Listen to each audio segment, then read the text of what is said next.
먼저 이용구 후원회장님의 인사 말씀 있겠습니다.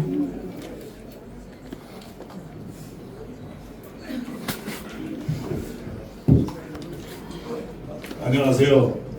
김문수 캠프 후원회장 이용구입니다. 우선은 제가 좀 복장이 불량한데요. 사실 저 너무 열받아가지고 옷을 못 입겠어요. 그래가지고 이렇게 왔습니다. 양해 부탁드립니다. 양해합니다. 제가 김문수 후보님을 안 거에 대해서 말씀 안 드리겠습니다. 근데 요즘에 선거운동 과정에서 끝나고 난 뒤에 많은 분들이 연락을 주세요. 뭐냐면 김문수라는 분이 이렇게 훌륭한 분이지 미처 몰랐다. 정말로 이분이 자유대한민국 지키는 유일한 지도자다. 많은 분들이 말씀하십니다. 아니 끝난 뒤에 그 말씀하세요. 그러나 잠깐만요. 그러나 이제 결과는 나왔습니다. 우리가 패했습니다. 그럼에도 불구하고 많은 분들이 연락하셔서 뭐라고 그러시냐면은 자 이제 많은 분들이 정말 엄청나게 많은 분들이 김문수 후보님을 지지했다. 자 그렇다 그러면은 이재명이라는 인간이 어떤 인간이냐 우리가 확실히 안다. 이재명이라는 사람이 자유대한민국을 어떻게 붕괴시킬지 우리는 똑똑히 기억하고 있다. 그런데 그거는 우리가 지켜야 된다. 누가 지켜야 되느냐? 김문수 후보께서 그 역사적 소명만큼은 반드시 지키셔야 된다. 라고 많은 분들이 저에게 말씀하십니다. 제가 김문수 후보님께 감히 말씀드리겠습니다. 후보님께서는 정말 많은 국민들의 사랑을 받고 계시고 또 많은 국민들의 지지를 받고 계십니다. 그런데 우리가 많은 국민들이 이제 밤잠을 못 자고 있어요. 왜? 이재명 때문에. 그거를 위해서 이재명을 막기 위해서는 김문수 후보님께서 반드시 하셔야 될 역할이 있습니다. 이거에 대해서 역사적인 소명의식을 반드시 갖기를 부탁드리고요. 건강하십시오.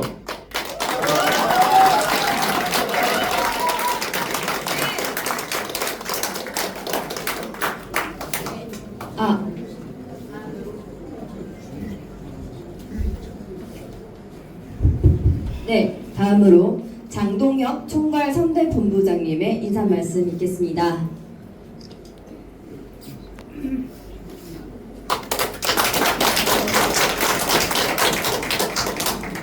캠프에서 총괄 선대본부장을 맡다가 선대본부에서 상황실장으로 일하면서 큰 정책을 맡았는데 우선은 좋은 결과로 보답드리지 못해서 죄송하다는 말씀을 드립니다.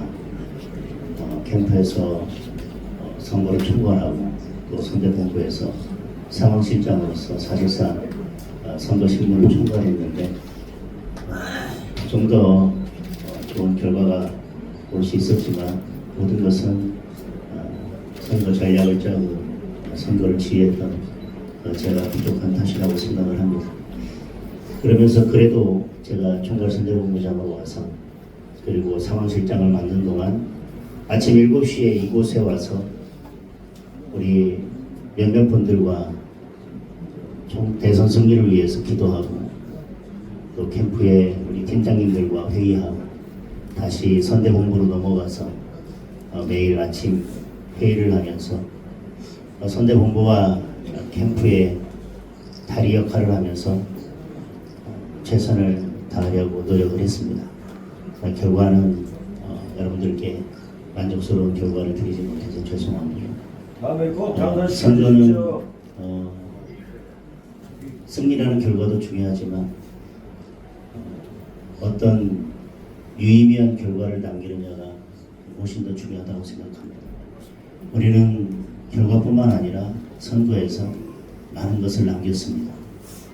그리고 그것은 우리가 내년의 지방선거, 그 다음에 또 다가올 총선, 그리고 그 다음 대선을 치를 수 있는 큰 힘이 될 것입니다.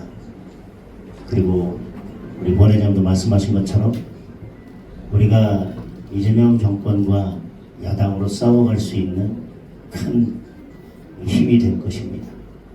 여러분들 결과는 졌지만 다시 말씀드리지만 선거는 결과뿐만 아니라 우리가 그 과정에서 쌓는 결과도 중요하다고 생각합니다.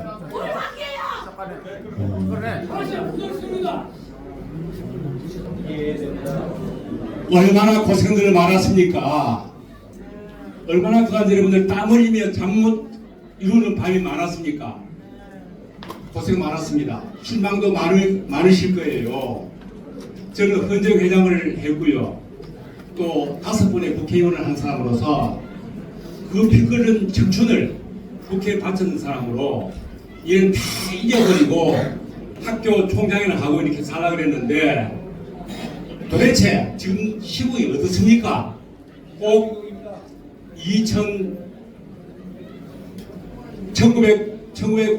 1905년도 시일야 방성되고 여러분들 기억하시죠? 그런 때를 연상하는 때라고 생각하고 1950년도 6.25 발언하던 직전처럼 생각하고 그런 위기의식을 느끼기 때문에 학교 총장직 다 집어치우고 나와서 한번 뛰어봤습니다. 많은 사람들 만나봐봤어요.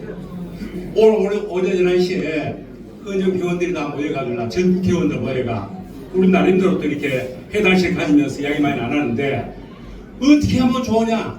모두들 가슴을 치면서 현실을 보는 우리들이 어떻게 하면 좋으나? 너 이겁니다. 어떻게 하면 좋겠노? 어떻게 하면 좋겠노? 정말요, 지금 참 풍전등화그래도요, 이럴 때만큼 풍전등화는 없었습니다. 아실 겁니다. 여기 잘 계신 여러분들, 어떻게 하실래요? 답 한번 물어봅시다, 한번. 어떻게 하실래요? 시작해요. 지금 말씀 마찬가지로 위기라도 이제 지금 시작입니다. 시작. 아무리 위기라도 지금 시작입니다. 그렇게 생각합니다. 자, 도대체 사람을 봐도 지금 우리 만든 사람이 인간적으로 도덕적으로 그 위치에 갈 사람입니까? 여러분 어떠나요? 법률적으로 그렇게 만시창 이리저리 걸려있고 그런 사람 도대체 대한민국 대통령 내놓으라 할 사람입니까? 여러분들 어떻습니까? 세계령은 수치야 수치. 오늘까지 살아온 그 과정이 이 대한민국 운명을 느낄 만한 그런 사람입니까? 우리 아침에 이야기들이 결론이 뭐냐? 이때 우리가 헌정회원, 과거에 국회의원이 했던 사람이지만은 다시 뭉치자. 이래로 끝날 수 없다. 다시 뭉치자. 출발을 생각하자.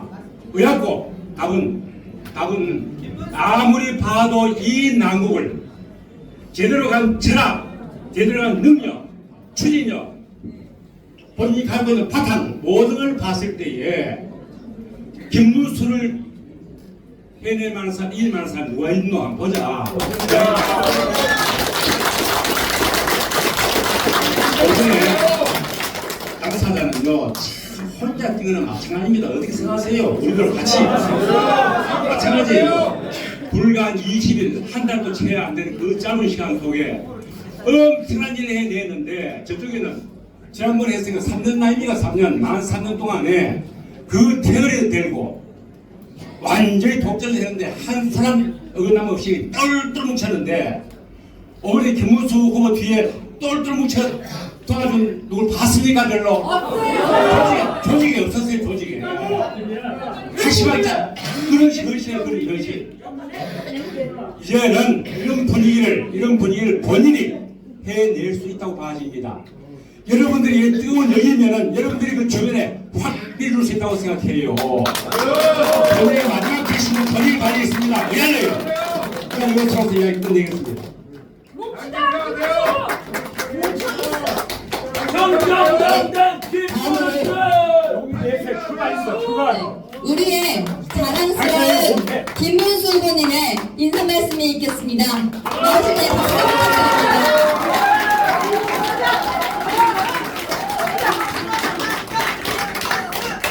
여러분들 오늘 이렇게 많이 와주셔서 감사드립니다. 이번 선거에서 제가 패배를 했습니다. 그래서 어제는 이제 이재명 대통령이 취임을 하고 또 여러 가지 인사를 하고 있습니다. 여기에 대해서 저는 앞으로 지금 우리가 느끼고 있는 것보다 훨씬 더 대한민국의 아주 심각한 위기가 아주 쓰나미처럼 몰려오고 있다. 이 엄청난 큰 위기를 어떻게 극복할 거냐 생각하면은 국민 여러분들께 대통령 선거에 패배한 사람으로서 정말 뭐라고 속절해야 될지 모를 큰 책임을 느낍니다. 그리고 또 여기 오신 분들이 얼결이 아무 조건 없이 저를 많이 밀어주셨는데 여기 대해서 죄송스럽습니다. 그래서 제가 이 패배에 대한 속죄 큰 절을 올리겠습니다.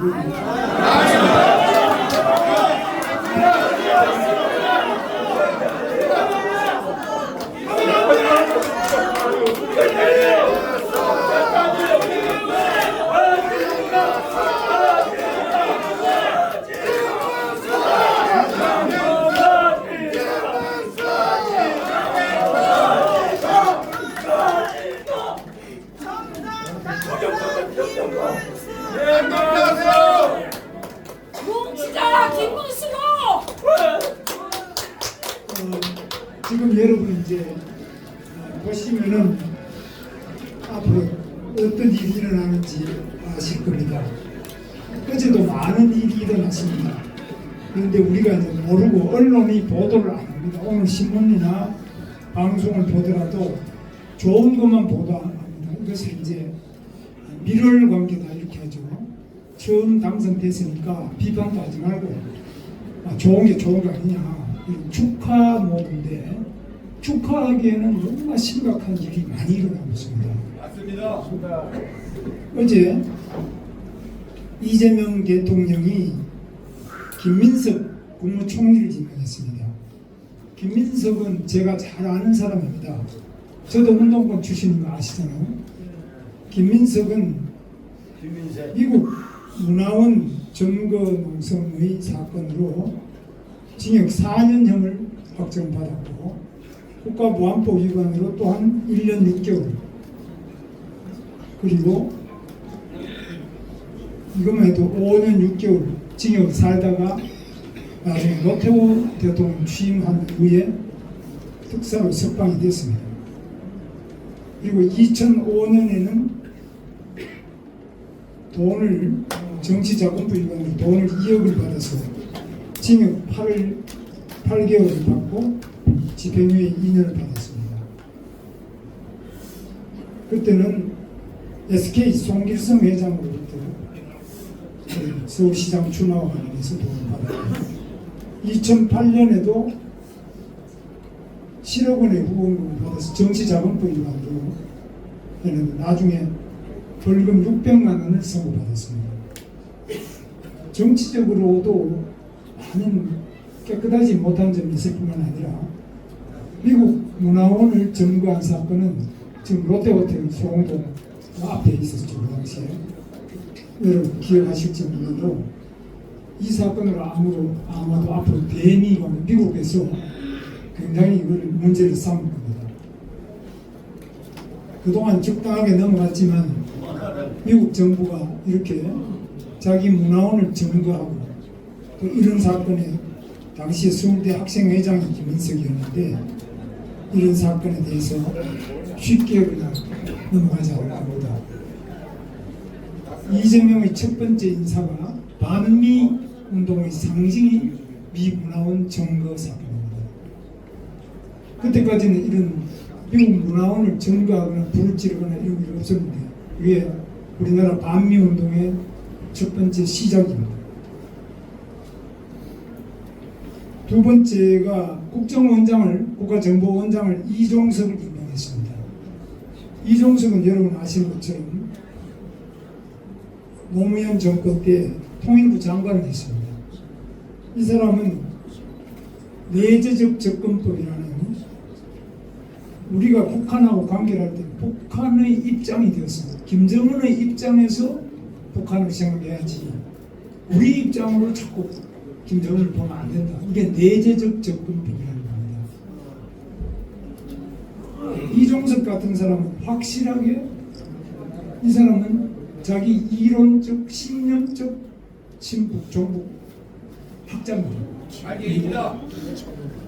이 사람은 이미 다 검증이 되어 있습니다. 이종석이라는 사람 통일부 장관을 했기 때문에 그리고 그 사람이 통일부 장관한테 뭘 했는지 다 나와 있습니다. 자기 쓴 책도 있고 다 나와 있습니다.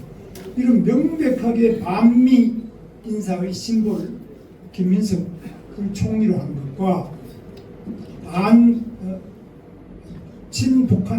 친북한의 이론적 체계적인 그 중심 인물인 이종석 같은 사람을 국가정보원장으로 만든 이거는 우리 앞으로 이 정부가 어디로 갈 건지를 잘 보여주는 것인데 우리 국민은 대부분 그걸 모르고 있었어요. 어제도 이번 부분에 대해서는 어제 하루는 뭐 조용히 있자해서 다들 가만히 있었고 지금 우리 당도 어떻게 하면은 다음 대표가 누가 돼요? 아까도 자꾸 다음 대표라고 이야기한 사람 우리도 똑같은 쓰레기 때문에 들어가는 겁니다.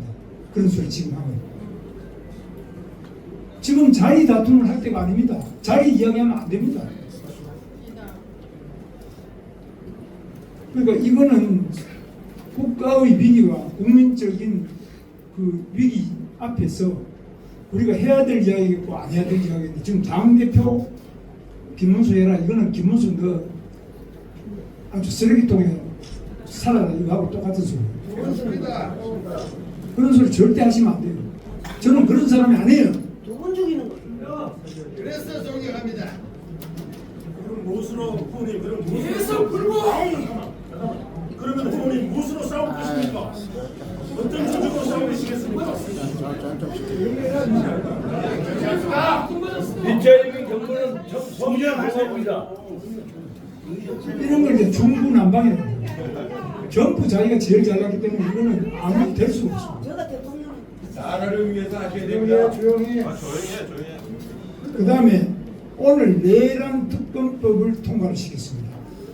오늘 특검법을 3개 통과시켰는데 지난번 비상계엄의 진상규명에 관한 법률인데 이게 내란 특검법이라는 게 통과됐어요. 이거는 누구를 처벌하느냐 이 부분에 대해서는 윤석열 대통령이 이미 재판받고 지난번 구속됐지만 한덕수 총리부터 최상목 부총리부터 이제 각 지난번에 내각하면서 이런 사람들 쭉 전부 다 하고 우리 당도 내란 세력으로 규정할 겁니다. 그래서 이건 내란 정당은 위헌으로 해산될 수 있습니다. 당도 지금 해산 위기가 있습니다. 제가 이거 괜히 뭐 공갈을 협박하는 것이 아니고 저 사람들이 한 말을 내 그대로 옮기는 겁니다. 제가 한 이야기가 아니에요. 이 내란 특검법이 누구를 겨냥하고 있고 무엇을 겨냥하고 있고 어떻게 전개될 거냐 하는 거 이미 저 이재명의 입이나 다른 많은 민주당의 주요한 그 발언 속에 다 나와 있습니다. 근데 우리는 지금 앉아가지고 당 대표를 누구 하느냐 이걸 가지고 싸우고 있어요. 이거 되겠습니까 이거? 안 됐어. 당이 없어질 판인데 뭐 대표를 하면 어떻고 안 하면 어때요? 뭐야? 쓰레기통을 왜 봐? 그 다음 두 번째 김건희 특검법입니다. 김건희 대통령 영부인이죠. 이것도 지금 다 재판받고 다 하게 돼 있습니다. 세 번째가 김건희 특검법은 주가 조작, 공천 개입, 공천에 개입하지 않았냐.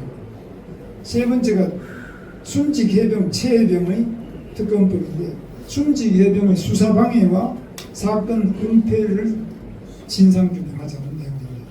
이것도 완전히 지금 국방 부분에 아까 내란법도 마찬가지고 이 최해병 특검법도 국방 분야에 척추를 다 끊어뜨릴 겁니다. 이걸 빙자를 가지고 그동안에 군 지휘 대부분을 구속하고 이건 내란 세력이다. 그래서 나온 것이 앞으로 국방부 장관은 민간인을 임명하겠다 이런 이야기입니다.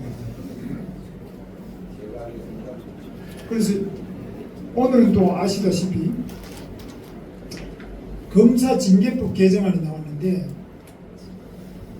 법무부 장관도 검사징계 청구권을 가지고 지금은 우리 장동혁 우리 의원님은 판사 출신이라면 기존에는 검찰총장이 가지고 있었죠. 검찰총장이 가지고 있던 검사징계 청구권이 법무부 장관도 아닌데 이 뭐가 차이가 나느냐. 검찰총장은 그래도 검사를 대표하는 약간의 중립성이 있고 법무부 장관은 바로 국무회의 들어가서 대통령 직접적인 지시를 매일 받습니다.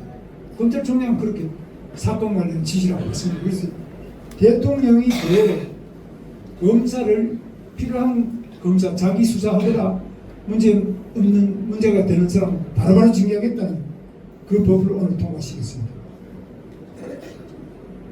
그 다음에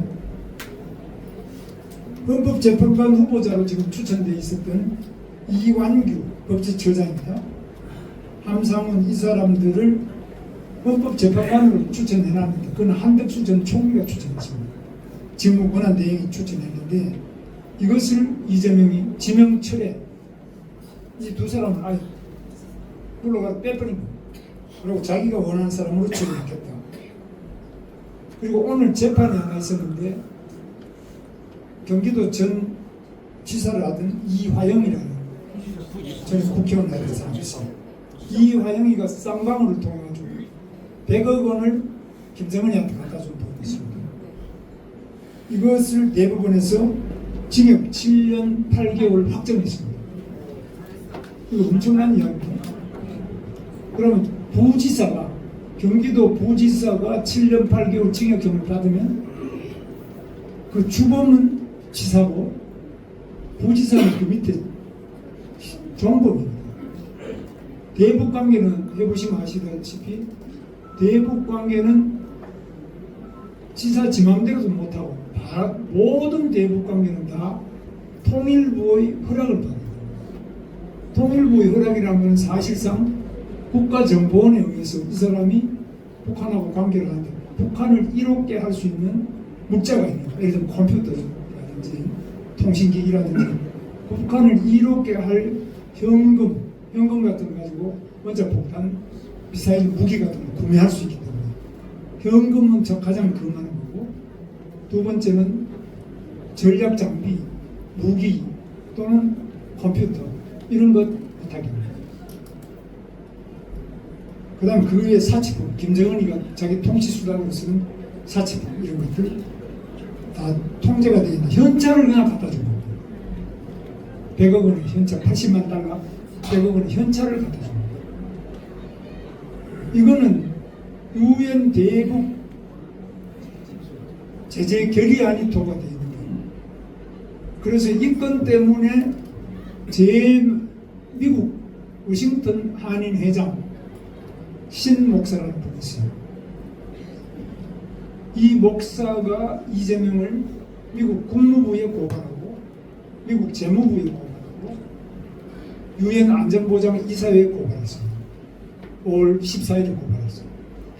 그게 곧 아마 수사가 되고 있기 때문에 이 건도 또 미국하고 활동하는데 어려울 겁니다. 그래서 어제는 보통 취임하면 그날에 트럼프 대통령하고 통화를 하려고 했는데 트럼프 쪽에서 통화를 안 했습니다. 이건 아주 첫날 당선되고 취임 첫날에 통화를 못한 아주 이례적인 사건입니다. 이렇게 언론에 보도가 되어 있습니다. 제 말이 아닙니다. 그래서 어제 트럼프와 통화가 불발하는 이 자체가 미국 관계에서 상당히 문제가 있다고 보겠습니다. 미국에서는 이재명이 반미적인 발언을 한다든지 비군 철수 발언이라든지 북한에 대북 송금을 100억이나 했다는 것 그거 갖고 재판 받고 있고 이재명은 지금 재판 받고 있고 재판을 자꾸 연기시켜가 아직 재판 중이고 그 부지사는 재판을 정상 속도로 해서 지금 좀 연기는 했지만은 지금 대법원 확정 판결이 났고 이재명은 똑같은 사건으로 재판 중인데 이재명은 7년 8개월 더 받으면 더 받을 덜 받을 수가 없어요. 이런 거를 없애기 위해서 이재명 재판 5개 받고 있는데 그 중에 대법관 숫자를 지금 14명인데 이걸 30명으로 늘리잖아요. 그러면 자기 5년 동안 자기 임기 5년 동안 대법관 26명을 임명하겠다. 그럼 남은 사람 4명밖에 없는데 26명이 지가 임명한 사람들이 자기 마음대로 대법원을 요리하겠다. 자기 마음대로 다 조정하겠다. 이런 취지입니다. 그래서 지금 우리 앞에 전개되는 게 매일매일 어마어마한 뉴스가 전개되고 있습니다. 그런데 이런 엄청난 일이 일어나고 있는데 우리 당도 지금 앉아서 누가 다음에 대표되는 이 짓 하고 있습니다. 누가 다음 대통령 대표되는 것도 중요해요. 여기서도 똑같습니다. 그런 고함 지르고 여기 밖에 이 자리에도 저쪽에 다 안테나가 다 높아요. 저 사람들은 특징이 온갖 방법으로 첩자를 이용하든지 어떤 형식이든 간에 정보를 굉장히 중시합니다. 이하고 좀 달라요. 그걸 가지고 자기들 남들 전부 분석을 합니다. 그래서 제가 드리고 싶은 말씀은 지금은 제가 대통령 떨어졌으면 됐지 대표를 해야 되겠다든지 이런 소리 저를 아끼는 사람 그 소리 하면 안 돼요. 그러면 우리 위기 어떻게 해봅시다. 그래서 첫째는 불은 못 켭니다. 방금 누가 건드려서 꺼졌으면 켜줘야지. 벽 쪽에 계신 분 스위치 한번 보세요.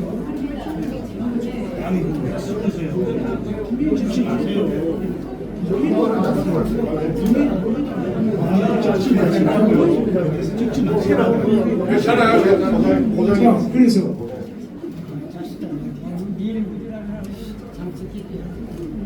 제가 드리고 싶은 말씀은 오늘 기업이 전부 다 신문 보신 분은 신문에 광고를 했는데 전면 광고를 했습니다. 기업인들이 전부 대통령 이재명 대통령 당선하는데 기업이 지금 큰 문제가 뭐냐면 첫째는 노란봉투법입니다. 노란봉투법은 노조가 불법 파업을 하더라도 불법으로 합법 파업이 아니고 불법 파업을 하더라도 손해배상 청구를 못하도록 합니다. 두 번째로 노란봉투법 두 번째는 현대자동차 정의선 회장은 저 밑에 하청 1차, 2차, 3차 저 밑에 하청 업체 사람들이 그 노조에서 떠들더라도 그거 다 받아줘야 될 책임이 있어요. 직접 근로계약을 안 했는데도 불구하고 저 밑에 하청업체 영향은 정의선이 네가 미치잖아. 근데 교섭을 받아줘야 된다. 그럼 받아줘야 돼. 그러면 현대자동차 같은 경우는 수천 개의 하청업체하고 정의선이가 계속 그걸 교섭해야 돼요. 대한민국에서 기업할 사람 많겠습니다. 현대자동차 하나 상대하는데도 머리가 빠질 지경이에요. 요즘 또 연봉 1억 5천을 받고 있습니다. 기아자동차와 현대자동차 1억 4,500 내지 1억 5천을 받고 있습니다. 1년에 그만큼 돈을 많이 받는 세계 최고. 이거는 일본 도요타보다 많고 독일의 폭스바겐보다 많고 미국의 GM보다 많이 돈을 받는 사람들이 계속 파업합니다. 이번에 지금 현대자동차 31조를 가지고 미국에 투자를 합니다. 한국에 안 합니다. 기업이 한국에 투자 안 해요. 이런 법 아래서는 지금도 안 하는데 앞으로 더 안 합니다. 두 번째로 한국노총 민주노총이 요구하는 것이 정년 65세 연장입니다. 정년을 연장하면 어떤 문제가 있냐? 우리나라는 호봉에 따라 해마다 호봉이 계속 올라가면서 봉급이 계속 올라갑니다. 그런데 65세까지 계속 올라가면 연봉이 지금 한 1억 6천만 올라가요. 돈은 엄청 올라가고 나이 65세 된 사람이 40, 50대, 30, 30대 나오고 생산성이 나오냐 안 나옵니다. 그러니까 이 기업이 이렇게 할 사람이 없습니다. 청년은 또 취업을 못하고 청년은 위에 사람 나가줘야 밑에서 올라갑니다. 위에 사람이 안 나가고 계속 붙어 있으니까 밑에서 취업이 안 됩니다. 그러면 이렇게 법을 바꾸는데 이 법은 현재 민주노총, 한국노총이 다 공동으로 요구를 하고 있어요. 그래서 이런 악법이 제가 볼 때는 기업을 못하도록 하는 악법이라고 생각합니다. 그럼 청년이 결국 피해를 받아요. 나이 든 사람이 뭐 어차피 우리는 사망국 살았으면 되는데 청년들이 한 번도 자기가 원하는 직장에 들어가 보지도 못하고 이생을 마감해야 됩니다. 이래가지고 대한민국 희망이 있겠냐. 그래서 심각한 이런 상태인데도 불구하고 모든 재벌들이 다 돈을 신문에 아마 정면 광고하는 건 거의 뭐 억대가 안 넘겠습니다. 얼마 정도 돈 들여가지고 그 할렐루야 하고 있습니다. 이재명 만세 불러주고 있습니다. 누가 과연 여기에서 바른 소리 하고 제대로 이거 안 됩니다. 이거 문제가 있습니다라고 이야기해줘야 되잖아요. 그게 민주주의잖아요. 누가 하냐? 일단은 지금 그래서 이제 당 대표 누가 하냐 이것만 가지고 뜨겁니다. 그래서 우리 여기도 지금 앉아가 대표하자 소리는 지금 하고 있고 나라가 지금 이런 안보는 안 된다. 이런 법은 스톱시켜야 된다. 이거는 복잡하고 법은 복잡하고. 그리고 이제 법조인들이 뭉쳐야 된다. 법조인들도 안 뭉칩니다. 지난번 문재인 정부 때 양승태 대법원장이 아무 죄가 없는 사람이 구속이 됐습니다. 그래서 결국 무죄가 났습니다. 그래서 우리는 죄 없는 사람이 어떻게 구속되고 재판받고 심지어 대법원장이나 대통령이나 누구라도 이 사람이 마음먹으면 다 구속시키죠. 그것이 바로 촛불이고 그것이 바로 광장의 광란적인 세력이고 대한민국 근본을 무너뜨려서 이승만 박정희라고 그러면 지금 천하의 역적 독재자로 알고 있지 대한민국을 이렇게 건국하고 잘 살게 만들었다고 생각하면은 극우 저 같은 사람은 극우로 보잖아요. 이승만이 대한민국 세운 거 사실 아닙니까? 제가 그렇게 말하면 극우로 봅니다. 박정희가 아주 훌륭한 산업혁명가고 그렇게 말하면 그것도 극우로 봅니다. 이렇게 역사를 완전히 뒤집고 사실을 완전히 뒤집어 놓고 자기들이 내란이지 뭐 이게 뭡니까? 이게 내란 이상이지. 내란은 없잖아요. 벌써 끝났잖아. 쿠데타 저 개헌한 거 벌써 끝났는데 계속 그걸 가지고 특검하고 하겠다. 그래서 제가 말씀드리고 싶은 거는 저는 선거에 패배한 것은 패배한 겁니다. 그걸 부정선거라고 아무리 이야기해도 부정선거라는 거는 증거를 가지고 이야기해야지. 구호를 외친다고 부정이 되는 게 아니야. 증거를 내놓고 그걸 가지고 재판해서 이기면 부정선거. 그래서 그것을 제대로 싸워나가야 된다. 그걸 하지 말자는 거야. 그 똑바로 싸워야 되는데 소리 지르고 뭐 들어놓는다고 이기는 게 아닙니다. 그 뜨거운 마음은 알겠는데 우리가 제대로 싸워서 이기도록 그런 방법을 취해야 되는데 오늘 제가 이렇게 해단식에서 말씀을 드리는 이유는 나라가 너무나 위기이기 때문에 해단식이라기보다는 구국의 축정식이다. 나라를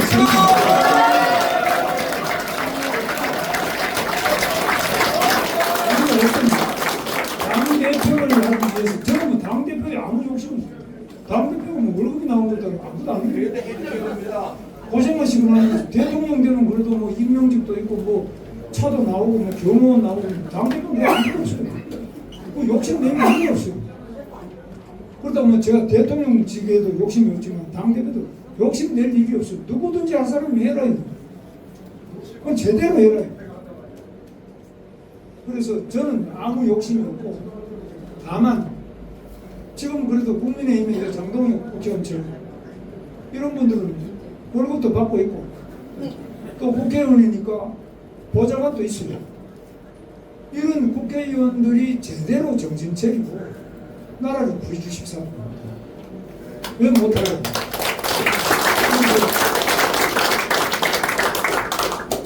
저는 어제 이제 오늘 아침에 제가 이제 요즘에 차도 뭐 마땅치 않고 그래서 제가 전철을 2번 갈아타고 약속 장소로 갔는데 사람들이 보더니 많은 사람이 저를 알아봐요. 그래서 저보고 저 진짜다 진짜 알아요. 저는 뭐 가짜 인증이 한 번이죠.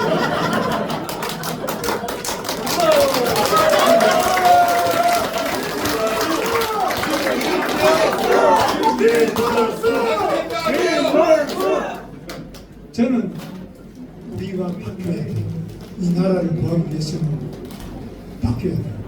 저는 일본 여행 가는 거 2번 갈고 1번만 가고 한 번은 동해안이나 뭐 서해안이나 우리 국내 여행을 좀 늘려주고 일점 이제 차 타는 거 이제 바꿔갖고 국산차 좀 타고 우리가 이제 나라가 완전히 땅바닥에 떨어지고 있는 중입니다.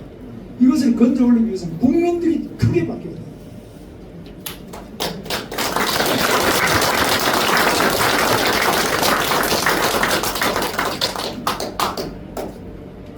제가 의자에 안 하는 이유도 내가 저 의자에 앉을 자격이 없어요. 스님들이야 뭐 자격이 있겠지만 나는 떨어진 사람 저 의자에 앉아서 뭐 다른 사람 다 싫어놓고 다른 사람 다 싫어놓고 내가 의자에 앉을 그 자격이 있습니까? 우리가 가장 기본적인 걸 생각하면 저는 죄인이에요. 제가 뭐 하겠다는 거 맞지 않아요. 저는 다만 이 나라는 구해야 된다.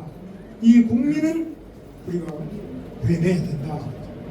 이걸 김정은이 손에 넘길 수 없고 이재명 같은 저런 범죄자 아닙니까? 맞습니다. 범죄자이고 나라와 국민을 다 맡겨놓고 나만 어떻게 잘 살아도 된다 이 생각은 저는 손톱만큼도 없습니다.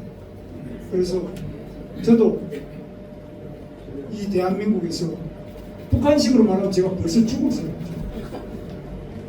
저는 늘 박정희 욕하고 이렇게 살아오잖아요. 북한과도 그 집권 총살이죠. 뭐.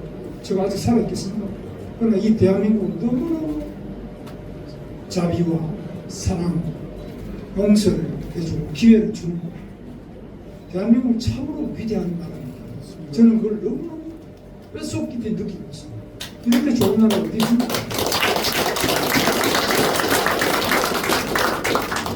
이재명은 자기 형님까지도 정신병원에 강제 행정 입원을 시키고 결국 지금 형님 돌아가셨습니다. 여기 형수님들 많이 계시는데 형수님들이 욕먹는 거 맞죠? 여기 있는 형수들이라고 별 수 없어요. 대통령도 다 욕하는데 밑에서 다 따라 배워가지고 제대로 자기 인격을 주체할 수가 없어요. 우리가 민물이 맑아야 아랫물이 맑다. 이 사람이 똑바로 해야지 밑에가 제대로 돌아가지 않겠습니까? 그래서 우리는 근본을 바꿔야 된다. 복잡하게 다른 복잡한 생각 안 하고 경제도 기업이 외국 안 나가고 여기 투자해줘야 되고 노동자는 열심히 일해야 됩니다. 일 안 하고 절대로 잘 사는 나라가 없어요. 국민들도 지금 바뀌어야 됩니다. 정당도 바뀌고 정치도 바뀌고 저도 바뀌고 다 바뀌어야 돼요. 이제 우리가 옛날에 못 먹고 못 살 때 그때를 생각해야 됩니다. 저는 요즘에 샤워하거나 화장실을 갈 때마다 이야 물이 이렇게 나오는구나. 아이씨 하루에 저는 샤워를 2번씩 한대. 이런 좋은 세상이 어디 있어요? 옛날에 상상할 수 없는 세상을 살고 있으면서 고마워하느냐? 누구 때문에 이렇게 우리가 살고 있는가? 생각해야 안 되습니다. 그래서 저는 우리 국민들이 크게 자기 자신의 생활 저는 요즘 술도 안 먹고 담배도 안 피웁니다만 우리가 흥청망청 먹고 음식점 가서 그렇게 많이 남기고 그러고도 불평불만투성 옷도 한두 개가 아니고 저도 이번에 보니까 너무 옷이 많아요. 그러니까 이런 거 전부 우리 다시 한번 생각해 봐요. 옛날처럼 근면하고 부지런하고 검소하고 절약 한 푼이라도 줄이고 물 한 방울도 줄이고 아껴 쓰고 남는 거 가지고 어려운 사람 도와주고 이런 정말 위대한 대한민국을 만들기 위해서 우리 생활부터 하나씩 다시 한번 따져봐야 될 때가 왔다.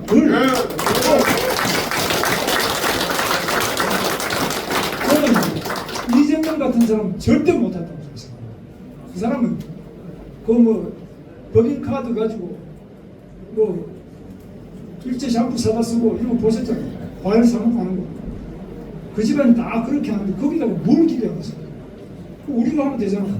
저는 대통령은 떨어졌지만 정직하게 산다. 나는 정말 나라를 위해서 물 한 방울이라도 나는 아끼고 그 돈 생기면 어려운 사람 조금이라도 도와주고 이런 어떤 생활, 생각, 행동 이 자체가 저 이재명 당하고 우리 당은 다르다. 이걸 보여줘야 될 것 같아요.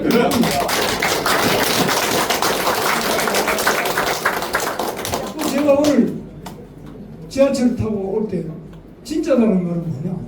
저 사람은 야 어제 TV에서 봤는데 저 물건이 어떻게 진짜로 저 저는 뭐 선거를 위해서가 아니고 진짜로 지하철을 타고 다니거든요. 저 진짜다 이거죠. 나는 쇼가 아니라는 거죠. 정치는 쇼가 아니라. 정치는 진짜예요. 진짜는 어떻게 하냐. 진짜는 나부터, 내 매일 생활부터, 내 가정에서부터, 내 자신부터, 자기 생활부터 진짜로 해야 됩니다. 가짜는 이건 안 된다. 국민이 다 알아요. 그래서 우리가 오늘 김문수를 알았던 여러분들, 우리 김문수가 호소드리고 싶은 것은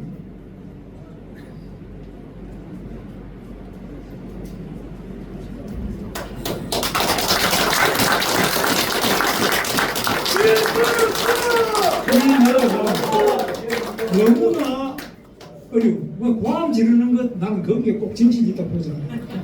말하지 않지만 그 속에 엄청난 진실이 흐를 수 있어요. 고함을 많이 지르는 사람이 꼭 진실하다고 저는 그렇게 생각하지 않습니다. 저는 고함 지르는 것을 평생을 살아왔지만 말 없는 분들 속에 진실이 있을 수 있어요. 그래서 저는 정말 지금은 깊이 우리를 돌아봐야 됩니다. 나를 돌아보고 가까운 데서부터 돌아보고 작은 것부터 가짜는 우리가 털어보고 진짜로 제대로 살아야 된다. 제대로 이 나라를 바꾸고 나가야 된다. 그 말씀을 드리면서 오늘 정말 다시 한번 그동안 아무런 조건 없이 저를 도와주셨던 많은 분들께 감사드립니다. 이상으로 김문수 후보 승리 캠프 회단식을 모두 마치겠습니다. 감사합니다. 승리 캠프의 회단식 아직 안 끝났어요. 여러분, 우리 140만 조직이 승리 캠프에 참가했습니다. 그리고 오늘은 그 승리 캠프의 해단식입니다. 그리고 그 주체들이 우리 오늘 전부 다 여기 모였습니다. 오늘 그분들 조직을 한 분 한 분 거명하겠습니다. 우리 문수 대통, 그리고 길거리의 투쟁을 주도했던 투게더 코리아, 그 다음에 60만 우리 희망 코리아, 그 다음에 국민행복위원회, 그리고 미래전략위원회, 그리고 국민통합연대, 그리고 국민대통합위원회를 비롯해서 17개 단체 다 모였습니다. 그러나 우리가 오늘 저는 이 전체를 묶은 파이팅 코리아의 상임대표 박혜동입니다. 그리고 오늘 여러분들한테 말씀드리고 싶은 거는, 저는 김문수 후보하고 생각이 많이 다릅니다. 저는 우리가 이겼다고 생각합니다. 진심으로 이겼다고 생각합니다. 5월 11일, 12일 등록하고 불과 50일 만에, 50일이 아니죠, 20일 만에, 불과 20일 만에 우리 국민 모두는 정말 아쉬워하고 있습니다. 사실상 우리가 이겼다고 생각합니다. 우리 국민 모두를 행복해합니다. 정말 우리 국민들이 신뢰할 수 있는 지도자를 이제야 만났다고 얘기합니다. 그렇습니다. 그리고 우리 국민들은 얘기합니다. 제발 데뷔전 하고 은퇴하지 말라고 얘기합니다. 요새는 다 바로 합격 안 하고 시험이 어려워서 재수하고 하는 사람이 대부분입니다. 맞습니다. 여러분, 김문수 후보하고 다릅니다. 김문수 후보는 바뀌어야 한다고 얘기하시는데, 저는 우리가 바꾸어야 한다고 얘기합니다. 김문수 후보는 국민에게 이 많은 사랑을 받았습니다. 맞습니다. 많은 존경을 받았습니다. 맞습니다. 국민들의 기대가 있습니다. 그렇죠? 이 다 망가져가는 우리나라, 위기에 빠진 우리나라, 정말 위대한 우리나라가 다시 진창에 빠지지 않도록 우리 김문수 후보를 기대합니다. 저는 생각합니다. 우리가 만일 5월 3일 전대에서 대통령 후보로 뽑아줬을 때부터 시작했다면, 그리고 5월 12일이 아니라 열흘 동안만 시간이 더 있었다면 우리는 충분히 이길 수 있었다고 생각합니다. 네, 또 우리는 이길 수 있었습니다. 맞습니다. 우리 국힘당의 우리 의원님들, 우리 그 당협위원장님들이 그때부터 열심히 현장에 섰었더라면 저는 그 15% 이상은 또 이겼을 것이라고 생각합니다. 우리는 또 이길 수 있었습니다. 지금 표의 결과처럼 우리 김문수 후보와 이준석 후보가 합쳤으면 또 이겼을 것입니다. 우리는 결코 지지 않았습니다. 혼자서 이겼어. 충분히. 그렇습니다. 혼자서도 충분히 이겼습니다. 그래서요, 혼자서 이겼어. 지금 김문수 후보께서 걱정하시는 저 질이 멸렬한 당, 권력 싸움이나 하는 당, 혼자서 이겼어. 예, 알겠습니다. 이런 당에서 진짜 이 당을 구하고 우리 보수, 대한민국의 보수들의 아성, 그리고 온 국민들의 기대치, 이 당을 저버려서는 안 될 것이고, 그 당을 구할 책임이 여전히 우리 김문수 후보에게 있다고 생각합니다.